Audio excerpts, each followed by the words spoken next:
Bon matin, good morning. Good morning. Face aux événements décevants d'hier, Given the disappointing events of yesterday, I have met His Excellency Governor General, who has accepted to dissolve in Parliament. light of yesterday's disappointing events, I met with His Excellency the Governor General, and he has agreed that Parliament should be dissolved. Before I say anything else, I'd like to begin by thanking Canadians for the confidence and trust they have given me and my colleagues over the past 5 years. It has been a privilege and an honor to serve as Prime Minister, especially Prime Minister of the best country in the world, as together we have faced the most difficult days of the global economic recession. At the challenges that still confront us, I understand that our job is not done. Aujourd'hui, Today, the world economy remains fragile.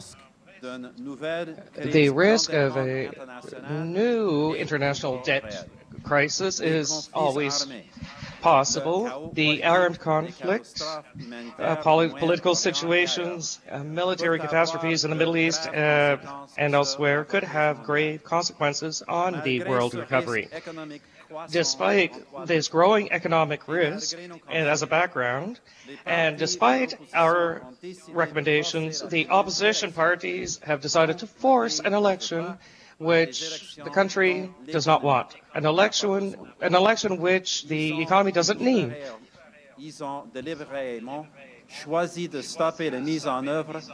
That will stop the implementation of the next phase of our economic action plan, a plan which up to now has allowed Canada to come out of the world recession in a much better position than the majority of the other countries. Today, the world economy remains fragile. The risk of an international debt crisis is still with us. Armed conflict, political chaos, and humanitarian disasters in the Middle East and elsewhere have serious potential consequences for the global economy. Against this backdrop of growing economic risk and against our advice, the opposition parties have chosen to force an election the country doesn't want, an election the economy doesn't need. They have deliberately chosen to halt the implementation of the next phase of our economic action plan, a plan that has thus far allowed Canada to emerge from the global recession in a much better position than most other countries. To my fellow Canadians, I say this: the opposition parties have made their choice. Now we, Canadians, get to make ours. On May 2nd, we will make a choice between a stable national government or a coalition between a plan to help unemployment and growth or an order of the day of fiscal irresponsibility that will break our recovery, stop Jones, and bring families back. Canadians must understand, without any ambiguity, that if they elect a majority, not a stable majority, national stable majority, Mr. Ignatieff will form a coalition with the NDP in the bloc. Imagine a coalition with socialists and Quebec sovereigntists that they intend to collaborate. The only thing that they can agree on will be to spend more money and increase taxes to finance these expenses. It's a risk that our country cannot take. We must protect Canada's economic advantage in order to ensure our recovery and to maintain a light financial burden. For conservatives, economic recovery is the priority, the economic recovery is the plan, and we will continue to use every day a mandate to ensure our economic recovery, to ensure this recovery, to offer growth in jobs and financial security to Canadian families. On May 2nd, we will choose between a stable national government or a reckless coalition, between a low-tax plan for jobs and growth or a high-tax agenda that will stall our recovery, kill jobs, and set families back. Canadians need to understand clearly, without any ambiguity, unless Canadians elect a stable national government, Mr. Ignatieff will form a coalition with the NDP and Bloc Québécois. They tried it before. It is clear to anyone who's been listening they will try it again. And next time, if given the chance, they will do it in a way that no one will be able to stop. We need to ensure that our government is stable, national, and wholly committed to the unity of our country. Imagine a coalition of arch-centralists and Quebec sovereignists trying to work together. The only thing they'll be able to agree on is to spend more money and to raise taxes to pay for it. We've all got too much at stake. Now is not the time for political instability. Now is not the time for economic uncertainty. And now is most certainly not the time for higher taxes. The outcome of this election will therefore impact on each and every Canadian with a job to find or a job to keep, a home to buy or a mortgage to pay, a retirement to fund, or a business to build. During this campaign, our focus will be on these Canadians, real people with real priorities who never wanted this election in the first place, who only want the economic recovery to be completed and political stability in Ottawa so they can have financial security at home. We will ask Canadians for a renewed mandate to implement the next phase of our economic action plan in Canada, a world-class plan to protect and create jobs, as the budget stated, to make life for Canadians, the people, hardworking Canadians, and who respect the rules, to make life easier and more affordable in all the regions, to make our areas safer, and putting the rights of victims ahead of those of criminals, and to defend our country by attacking clandestine immigration and reinforcing our sovereignty in the Arctic. To implement the next phase of Canada's world-leading economic action plan, to protect and create jobs as outlined in the budget, to make life easier and more affordable for working families, the people who work hard and play by the rules in every region of this country, to make our streets safer, putting the rights of victims ahead of criminals, and to stand on guard for our country by cracking down on human smuggling and strengthening our Arctic sovereignty.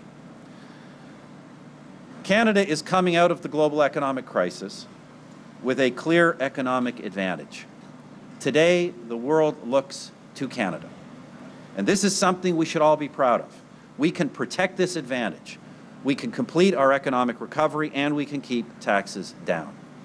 Je demande donc aux Canadiens asking Canadians to support us, and I'm asking this question to Canadians. Who can offer a national, stable government that Canada needs to ensure our economic recovery and maintain a low financial burden? And I ask Canadians, who can deliver a stable national government that Canada needs to complete our economic recovery and keep taxes down? Merci beaucoup. Thank you. And we'll take questions. We'll start with Terry Molesky from CBC News. Thank you. Prime Minister, the Liberal Party has put out a statement today saying, and I quote, that they will not enter into a coalition with other Federalist parties. They go on to say coalitions are a legitimate option, issue by issue collaboration, and he categorically rules out a coalition or formal arrangement with the Bloc Québécois. Two questions. First, is it your position that Mr. Ignatieff is just not telling the truth about that? And second, since you as opposition leader did cooperate with both the Bloc and the NDP, why should Canadians believe that you would act any differently if you're returned with a minority and need the support of other parties? Well, there's a difference between working with other parties and forming a coalition. 2004, we did not form a coalition. 2006, we did not form a coalition. 2008, we did not form a coalition. Every time we said we wouldn't, and we didn't. And they're saying the same thing this time. In 2008, the Liberal Party said it would not be forming such a coalition, and after the election, that's exactly what it did, and tried to take power without a democratic mandate. This time, as you know, the Liberals have kept that door open, and that didn't work, so now they're trying to run on it as a hidden agenda. They did it before, they will not hesitate, did it before, they denied it before, and they will do it again just like they did before. Continuez avec Denis Ferland de Radio-Canada. Merci, Monsieur Harper. En Yes, quoi Mr. Harper. la coalition dont vous dites How qu'elle menace le Canada is aujourd'hui the est-elle coalition you say différente threatens Canada different from the attempt you made in 2004 to do something, make a partnership, a coalition, and are you discarding the possibility of creating one after May 2nd if that would keep you in power? Answer. On the contrary, in 2004, I was very clear that I would not form a coalition, and I didn't do it. It's the same thing in 2006, same thing in 2008, same thing now. I am looking for a democratic mandate from the Canadian population. If we win the election, we form a government. If we don't win, we don't form the government. That's democracy. Mr. Ignatieff and the Liberal Party denied a coalition in 2008, but immediately after the election, they formed that kind of coalition completely publicly and completely clear, and a clear attempt to regain power without a democratic mandate from the Canadians. Now, and for several days, even several months, they have left the door open to a coalition now because of the public reaction, which is to have a coalition as a hidden agenda. Their plan is clear. Neither coalition. Deny the coalition and do it after the election. Canadians cannot have that risk. It's necessary in this period of economic uncertainty to have a stable national government, and only the Conservative Party can deliver such a government. Prime Minister, so when he says case by case or issue by issue, I will not enter a coalition, you're just saying you just don't buy it, you just don't believe it? Well, I'm saying the record is clear. We heard all these denials in 2008. And then they all signed on a deal, went on national television to say they were taking government even though they had lost the election. And the Liberals were doing it with the NDP and the Bloc Québécois. They have been keeping this option open ever since. They've been keeping an option open for months. They've been keeping the option open for days. And now Mr. Ignatieff puts out a press release to try and make it a hidden agenda because he couldn't deny it in front of the cameras. You know, nobody's going to be fooled. Everyone knows their record. They'll deny it during an election, and they'll do it after if they can get away with it. And the only way Canadians can be sure it does not happen is to elect a stable national government. And the only way they can get that is by electing a stable national Conservative government, because we are the only ones who can form that kind of a government. Continue with Raymond Filion, TVA. Monsieur Harper, sur la Mr. coalition, Harper, est-ce que vous on the accusez coalition, Monsieur Ignatieff are you accusing Mr. Ignatieff of lying? And second question, de demander un gouvernement you're majoritaire asking for a majority government. You're very clear on that in your press conference and your statements. If you don't get it, if you get another minority, will you resign? Answer. First, the positions of Mr. Ignatieff on this question change daily. And now it's clearly a hidden agenda. But their will to do it is clear by what they've done and the statements they've made in the past 3 years, including the recent days. It's clear. It's unfortunate, the lack of transparency. It's very unfortunate, but it's clear. The Canadian people can see it. As for me, I'm clear also. And let's be clear. I would accept any mandate from the Canadian people, minority or majority, if the people give me a minority mandate, obviously. I would prefer a majority mandate. But I think a majority mandate is necessary right now. But if the people give me a minority mandate, I will accept it Because because it is my responsibility. That's democracy. It's the decision of the voters. And we'll have to manage a minority parliament with all these difficulties. But I must be honest with the Canadian people. The other parties will never accept that kind of result. If the people think that it has chosen a minority conservative government, it will receive a coalition of Liberals, NDP, and Bloc. And that's the reality. My preference is clear to respect democracy, but we know what these parties can do. Be very clear. Of course, I would like to have a majority. We would all, every party would prefer a majority to a minority.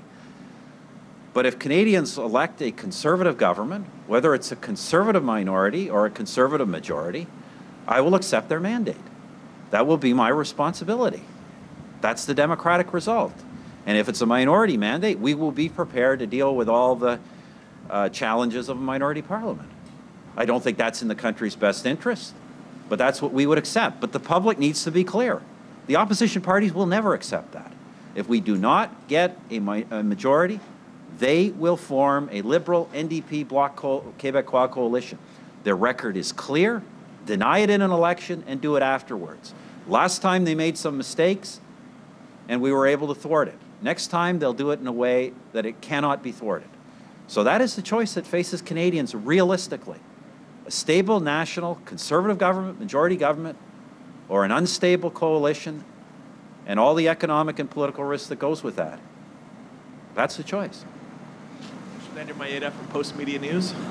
Mr. Harper, the Liberals also said today, made the statement that a coalition is a legitimate option in our parliamentary democracy. I'm wondering if you agree with that statement, and also, what is your interpretation of the vote yesterday? Some people are saying that it should be interpreted as your government being found in contempt of Parliament for the first time in Canadian history. What is your response to that?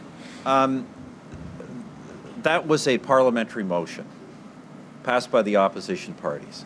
That is not the substance of this election or what the Canadian public care about. The Canadian public don't care about the maneuvers in Parliament and the wording of various motions. The Canadian public care about their economic well-being and the standing of our country in the world. That's what that vote was about, and that's what this election is going to be about. Now, in terms of coalition, the reason the Liberal Party throws out a little extra tidbit in their press release, now that they're having yet another position on the coalition, is because they're still trying to keep the door open. Because they will do it if they get a chance.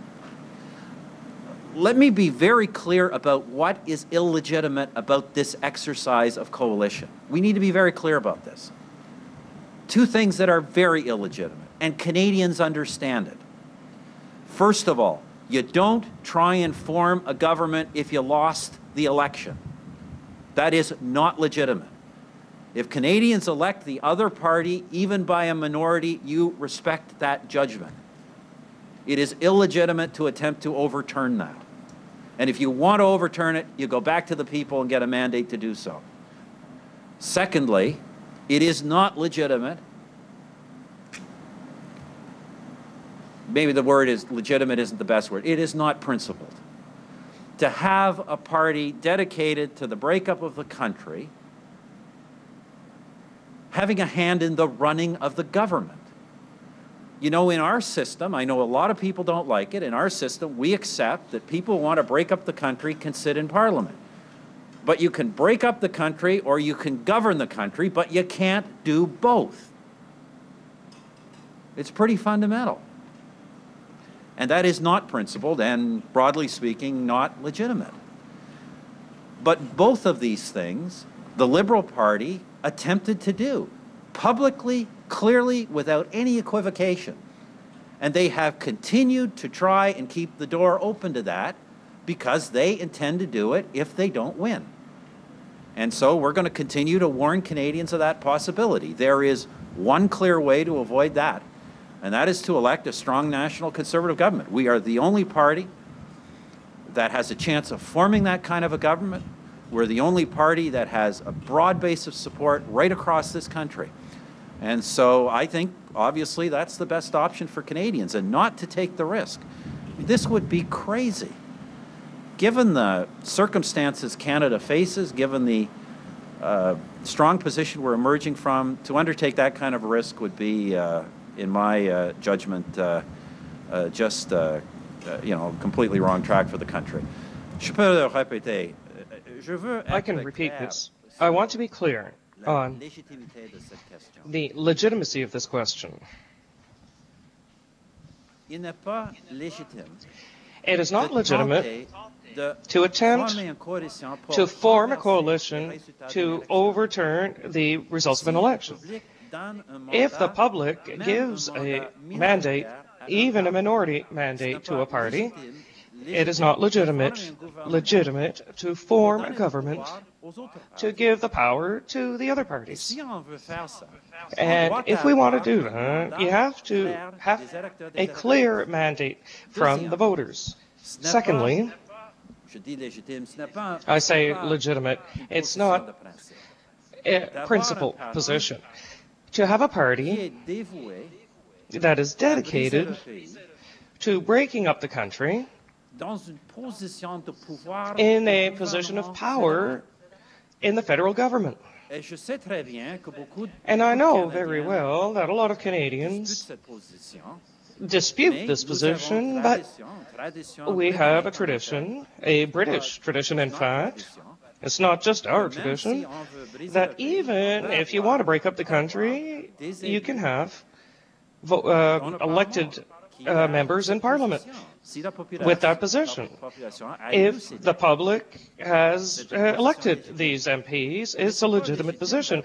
But it's not legitimate to have people who want to break up the country in a position where you're going to build up the country. You can break up the country, and you can build up the country, but you can't do both. And that's not legitimate. But the Liberal Party tried to do that in an unequivocal manner after the past election. And they continually attempt to keep the door open for the same thing next time. And Canadians must understand this risk, that the only way to avoid this is to elect a stable national majority government, and the only party that can make up this kind of government is the Conservative Party.